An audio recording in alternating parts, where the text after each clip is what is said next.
오늘 우리가 함께 살펴볼 이야기는 아주 흥미로운데요. 한 고대의 생존 이야기가 어떻게 오늘날 우리 시대를 위한 예언이 될 수 있는지 한 신학적 해석을 깊이 들여다보려고 합니다. 정말 2500년이나 지난 이야기가 지금 우리 눈앞에 펼쳐지는 이 복잡한 세상 소식을 이해하는 데 어떤 열쇠가 될 수 있을까요? 바로 이 질문이 오늘 우리가 함께 떠나볼 탐구의 시작점입니다. 자, 그럼 먼저 이 해석의 가장 기본이 되는 첫 번째 층, 바로 에스더서에 기록된 그 자체의 극적인 역사적 사건부터 한번 살펴보겠습니다. 이야기의 배경은 고대 페르시아 제국이에요. 당시 왕 다음 간행 권력자, 그러니까 2인자였던 하만이라는 사람이 있었는데요.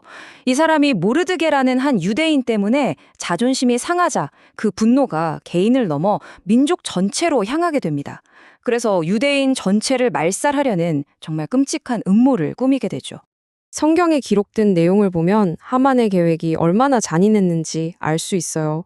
말 그대로 남녀노소 할 것 없이 단 하루 만에 한 민족을 그냥 역사 속에서 완전히 지워버리겠다는 거였으니까요.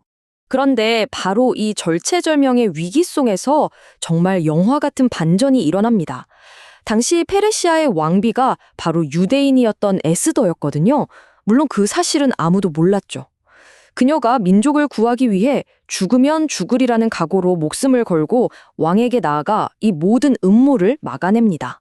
자, 이제부터가 진짜 흥미로운 부분인데요. 이야기의 표면을 넘어 그 안에 담긴 상징적이고 신학적인 의미, 즉 해석의 두 번째 층으로 한 걸음 더 들어가 보겠습니다.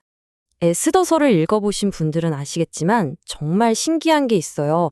바로 유대민족의 구원이라는 이 거대한 사건을 다루면서도 하나님이라는 단어가 단 한 번도 직접적으로 나오지 않는다는 겁니다. 이상하지 않나요? 그런데 이 자료는 바로 이 점이야말로 이 이야기의 핵심을 보여주는 장치라고 말합니다. 그 첫 번째 단서가 바로 주인공 에스더의 이름입니다. 그녀의 이름이 히브리어로 숨기다, 감추다라는 뜻을 가진 단어에서 왔다고 해요. 그러니까 에스더가 자신의 정체를 숨겼던 것처럼 신 역시 이야기의 배후에 자신을 숨기고 보이지 않는 손길로 모든 것을 이끌고 있었다는 상징이라는 거죠. 에스더의 사촌인 모르드게도 마찬가지입니다. 그의 이름은 신에게 충성하는 자라는 의미를 담고 있어서 모든 것이 끝난 것 같은 절망적인 상황 속에서도 결코 흔들리지 않는 믿음을 상징한다고 볼 수 있죠. 그러니까 결국 이 자료의 주장은 뭐냐면요. 이 주인공들의 이름 자체가 이미 이 이야기의 결말, 즉 보이지 않는 신의 구원 계획을 암시하고 있다는 겁니다. 정말 치밀하게 짜여진 각본 같지 않나요? 자, 이제 해석이 한 단계 더 깊어집니다.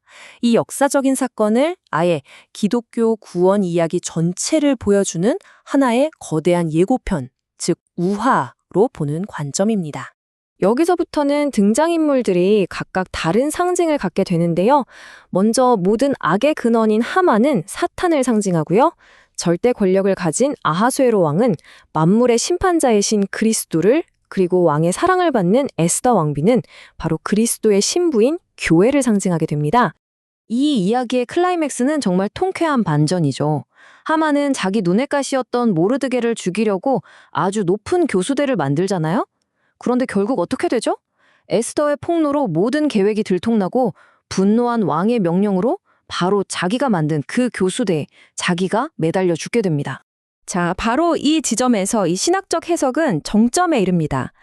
하만이 모르드게를 죽이기 위해 세운 이 교수대가 사실은 기독교의 핵심 상징인 십자가를 미리 보여준 것이라고 주장하거든요. 이게 도대체 무슨 뜻일까요? 사탄은 예수를 없애려고 십자가라는 가장 끔찍한 패배의 도구를 사용했잖아요. 그런데 역설적이게도 바로 그 십자가를 통해 인류가 구원받고 사탄 자신이 결정적으로 파멸하게 됐죠. 똑같은 구조라는 겁니다.